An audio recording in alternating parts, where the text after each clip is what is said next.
Okay, good morning. This coffee cup is leaking. Good morning, good morning. Welcome to yet another class on Torah, God's wisdom. Sundays we have a class on Sundays we have a class on the Torah, which is the manual for life. You know, when everything we buy, from a Keurig machine to a bicycle, half hour, we need a manual, right? How to assemble this, how to assemble that, what to do, troubleshoot, etc. We don't have anything for life. We just don't have anything like that for life, but we do. So the Torah is a guidebook, a manual, if you will, and you troubleshoot it, right? Well, as someone once told the Baal Shem Tov, please, I'm so poor. Please give me a blessing. Baal Shem Tov says, you want to make money? He says, yeah. He says, okay, so give tzedakah. As the guy says, I have $1. He says, so give 10%. Hashem will repay. So you get the drift. So this week we're going to study the Parsha that we read yesterday, where Joseph is in Egypt. Joseph is in a cellar somewhere in prison underneath the ground, and he's been running there already for a number of years. And Pharaoh had a dream. So Pharaoh had two dreams. One is he dreamt that he was standing by the Nile, and fat cows came out, healthy looking cows, then emaciated cows, and the emaciated cows ate the healthy cows, and they remained the same. And he woke up. His next dream was actually of a lower quality, because his first dream was the animal kingdom. The second dream was the vegetation kingdom. And he saw that there was a stalk of wheat, and was it corn, whatever it was, and there were 7 ears on one corn, and they were healthy looking ears of corn or ears of wheat, I forget. They probably didn't have corn back then. It does say corn, yeah. So it was 7 healthy ears on one stalk, and then after came this stalks of very battered and beaten looking. They ate the healthy ones, and they remained the same. So it's interesting. The healthy ones were on one stalk, and the non-healthy ones were not necessarily on one stalk. So the reason for that is the subtlety is that the healthy ones were on one stalk because the years of famine were consecutive. The years of plenty were consecutive. That's why they were on one stalk. But the famine years was actually broken up. They had 2 years of famine as opposed to 7, because Jacob came down to Egypt. When Jacob came down to Egypt, the famine ended. But it didn't end, it was just suspended. So they had another 5 years after Jacob died, which probably led ultimately to because they were in such bad shape, it probably led them to blaming the Jews, and the slavery started. Anyway, Pharaoh woke up. If you notice Joseph's dreams from last week, Joseph first dreamt of sheaves of wheat, and then he dreamt of stars and celestial beings, etc. So he went from lower to upper. Pharaoh went from upper to lower, which we're taught that we always have to ascend. We should never allow ourselves to descend. So you always got to do more. You can never rest on your laurels, and you can never be stagnant, because stagnant means you're descending. It's like just like on a treadmill, you cannot stop while it's moving. You have to keep on going, and if you don't keep on going, you're going to slide off. You're going to descend off of the treadmill. So is a spiritual way of life. So Pharaoh descended. First was the cows, and then was the stalks, the corn. Pharaoh woke up and he was disturbed, and he called in all his necromancers, and he called in all his wise men, and they told him, you're going to have 7 sons, and you're going to have 7 daughters, and then this one's going to die, and that one's going to die. And they told him different things, and Pharaoh, it didn't resonate with Pharaoh. So finally, the butler said, a couple of years ago I was in prison because I made the king angry, and there's this a Na'ar. He was, even though Joseph helped him and Joseph interpreted his dream, he still called him a Na'ar. A Na'ar could be a young fool, a novice, a Na'ar could be he's such a Na'ar, he's such a immature. Is Right. Young man. So he didn't call him a bacha, he didn't call him he called him a Na'ar. And he says, and he interpreted the dream. So they schlepped him out. They schlepped him out of the prison. They shaved him, and they bathed him, and they brought him in front of Pharaoh. Pharaoh said, I dreamt dreams. I don't know what it is. So Joseph said that, tell me a dream, and God will interpret it. Right? In other words, Joseph never gave himself credit. Joseph didn't say that, hey, tell me the dream, and I have all the answers for you. He says, Elokim yaneh, God will answer. So Pharaoh told him the dream. Joseph explained 7 years of famine and 7 years of plenty, 7 years of famine, and then Joseph started to give advice. He says, and then what we have to do is during the plenty we have to store away and make storehouses, and the storehouses have to be in the individual cities because the earth of one city is different from another city. So when you store it, you got to store it with its surroundings. Right, just like they say with honey, right? Honey from a bee, it's you have to have honeycomb from the local if you want to start a beehive. You cannot bring in honey from Oregon into Dixville to start a beehive. Same idea. So and Pharaoh looked at Joseph and says, "Ein novim v'chacham kamecha." There's nobody like you, and he says, "I'm going to put you in charge of this, and you're going to be viceroy. You're going to be vice president." So Pharaoh changed his name to Tzofnas Paneach, which means one who reveals hidden things, and he appointed him as the one to do in this campaign, because Joseph told him the double dream means it's going to happen immediately. It's not going to happen in the future. It's happening. We're kind of already too late. Let's get cracking.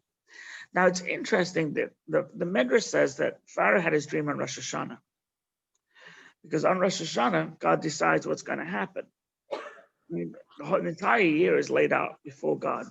The only thing that can change it is our pleas to God, to please, we'll give, as we say, Rosh Hashanah Yom Kippur, right?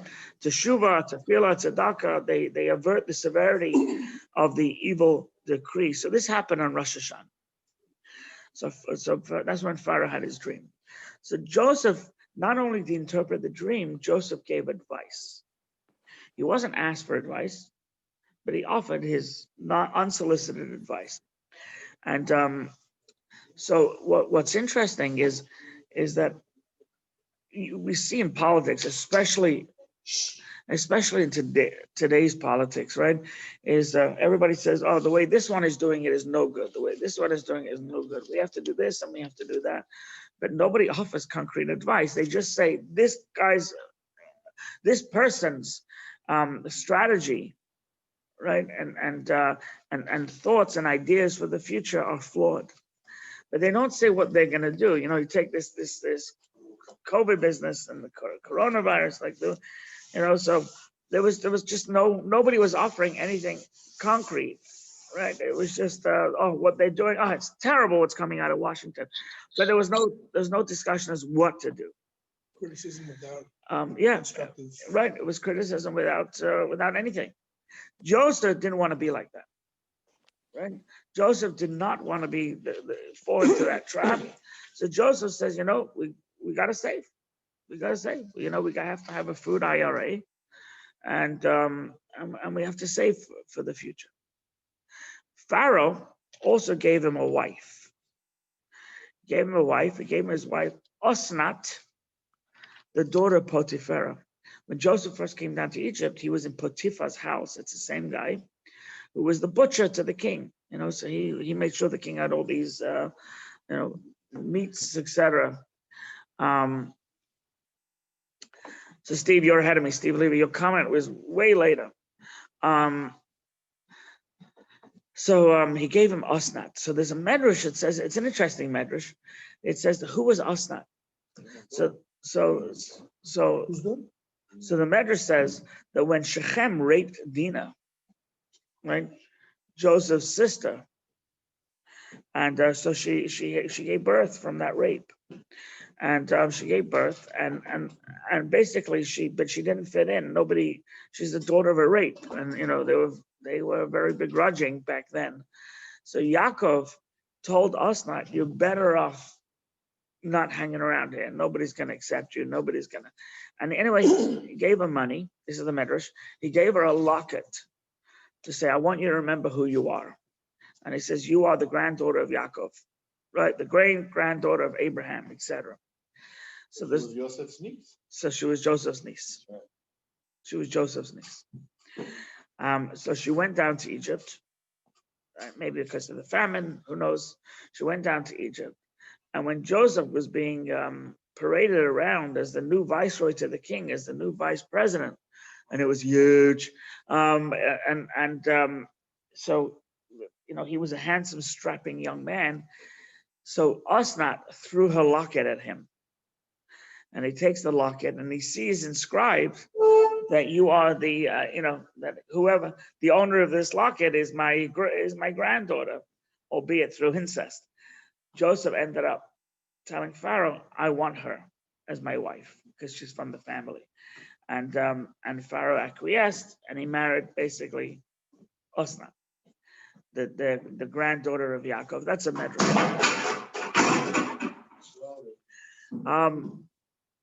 Right, so he was called tender-hearted. That's what he was called. Avrech. His nickname was and Joseph was 30 years old. We're just having some chair malfunction here. It won't be your last time, Manny. So Joseph was 30 years old. 30 years old when he became viceroy. So he left when he was 17. His brother sold him. And finally, at 30 years old, he got out of prison. And anyway, Joseph had a couple of kids. And then the famine started and he didn't have any more kids. And the Talmud says from here we learn that in bad economic times, we're not allowed to have kids. You can bring in regular times. But if it's really bad economic times, it wouldn't fit the category now. We're talking about really bad economic times. We're talking about times where there was just, there's no food, the Great Depression, maybe something like that. So one should not have kids. And Dr. Goldman protests vehemently. He says, no, you got to have kids all the time because Dr. Goldman wants to stay active. Right, Doc? Right. She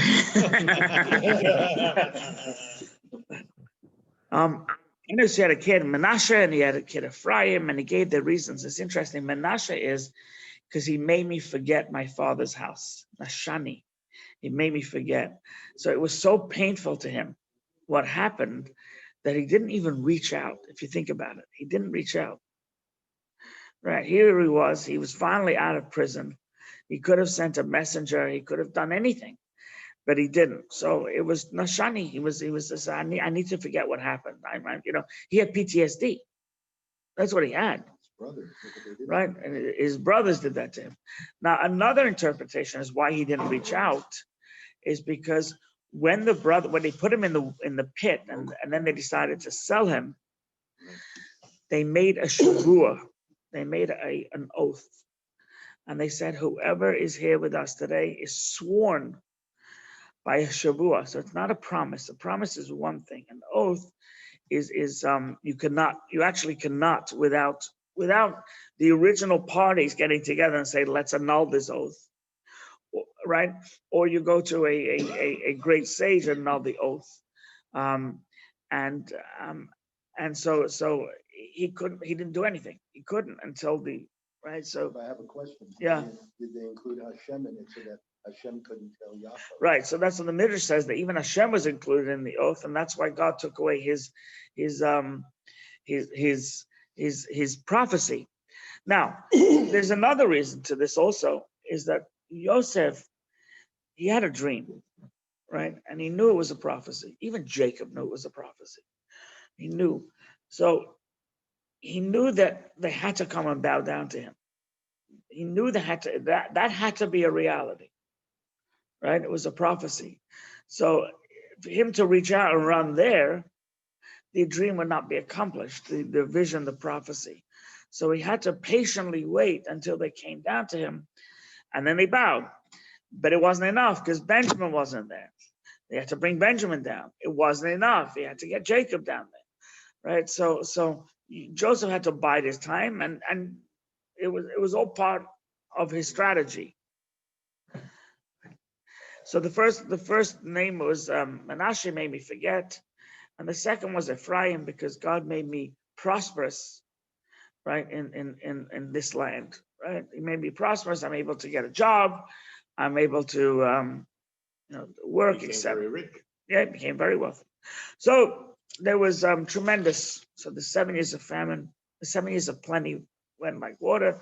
7 years of famine came upon them, right? And the people were screaming for food. And Pharaoh said, "Don't come to me. You come to Joseph." So Joseph really became the minister of agriculture and minister of famine, and right. So Joseph was a very powerful man.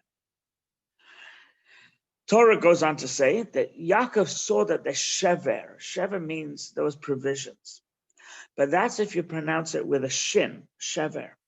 But if you take the dot and move it to the left and pronounce it sever, that's another way of saying there was hope. Yaakov saw something in Egypt. He didn't know exactly what he saw, but he knew that somehow, some way, he's got to send his kids down to Egypt. So remember, in the Torah, there's no dots, there's no vowels, so it can be written shever or sever. But shever means provisions. And Yaakov said, "Go down, right? Bring provisions up." So they went down. Yosef recognized them. They didn't recognize Yosef. So you see, when Yosef left, Yosef was 17.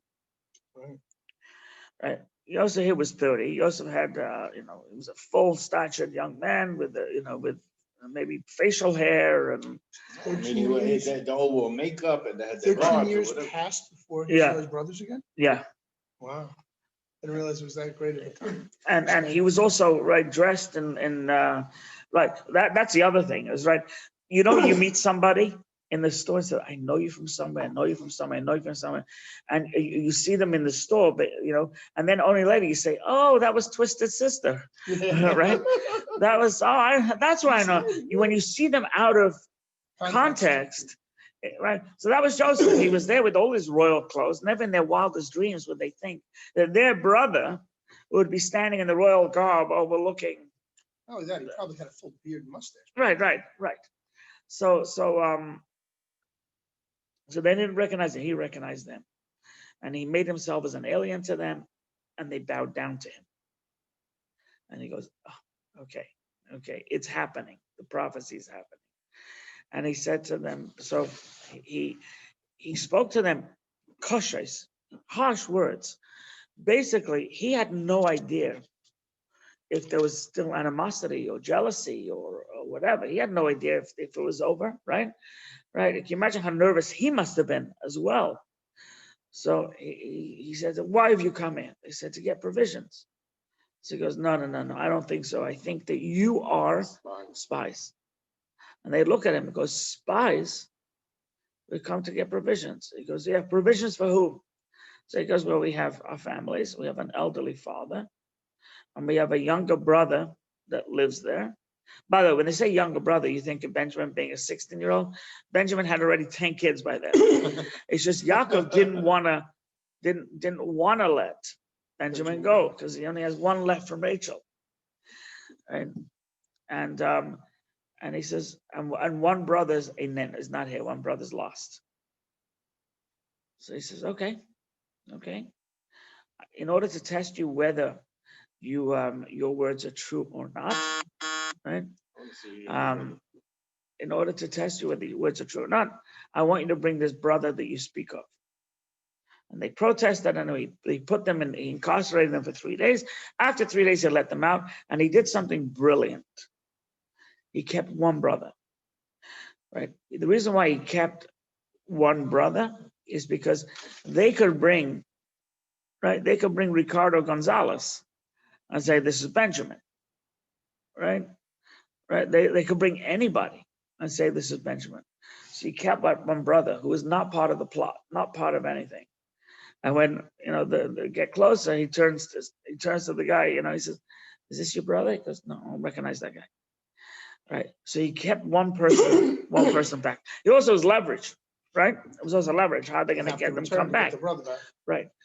Now the one he picked was Shimon. And the reason why he picked Shimon, because he saw what Shimon and Levi did to Shechem. It was two brothers that killed a village.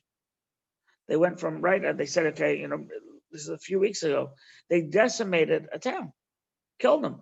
They were on their third day of circumcision. So note to listeners, try to get a circumcision when you're young. You get it older, you're not going to be able to function for a few days. And then when in their third day, that's when so they killed them. He says, I got to separate Shimon and Levi. I got to separate. Even years later, when they finally got Israel after Moshe by Joshua, Shimon and Levi were separated. Right? They made sure that the Levi was dotted all over the country in small numbers because they didn't want to give Shimon and Levi a territory. Aside from Levi worked for God, still could have given them a good territory, and they still worked for God, right?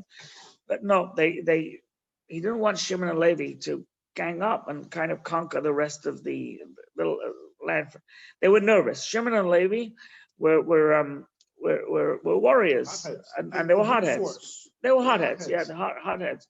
There's a fellow, Rabbi Hecht, Jacob J. Hecht. He's very famous. He was on the radio. He passed away since, right? So he had twins, and they called them Shimon and Levi, right? His twins. These two guys, I mean, they're in their 60s now, or late 50s. They were so wild as kids. Right? They were so wild. One of them walked around with a Doctor Who scarf, right? Right, wrapped around like 8 times and then hung down. Yeah, and they were right. I remember one of them when Jacob J. Hecht died. Right? He was a great public speaker, right? He was a great public speaker. Oh, what a voice. Yeah. When he passed away, so Shimon, when he took Kriya, so you tear the thing, he ripped his jacket completely in half. So he tore it, it went whoosh. Right? So, and he's Rabbi, yeah. back in the days, I know like we were 12 tribes and all that stuff. And it was like, I was just thinking in my head, we're 8 billions now and we barely cover 5%. Like if you focus everything, we're not even covering 5% of the world. So my question is, was 0.2% of the world. So my question is, why there was like Steve Levy says, good morning, Manny. Why people fight for territory? There's a lot of reasons. Why? Like why? Territorial disputes is why Beginning of time. why? beginning of time. Territorial disputes. Why?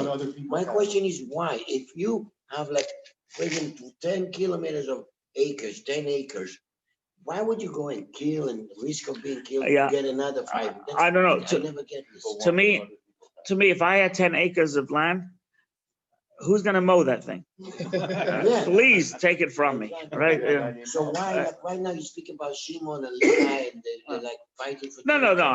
No, they were fighting. They made them separate because they were hotheads. That was the point. Anyway, they go back to their father and they say, this is what happened. The father said, whoa, thank you. Why'd you tell him? Why'd you tell him anything? He goes, what do you mean? He asked. He goes, I'm not sending Binyamin. I'm not going to do it. So they said, we'll starve. He goes, so we'll starve. So they waited it out. And finally, they ran out of food. And Yaakov said, go. They said, we can't go without Binyamin. So Reuben said, if something happens to Binyamin, my kids will die. So Yaakov said, okay, where's your brains, Reuben? If your kids die, it means my grandkids die, right? So that didn't work. So finally, by the way, Reuben was the one who said throw him in the pit, right? Shimon was the one who you see some names pop up.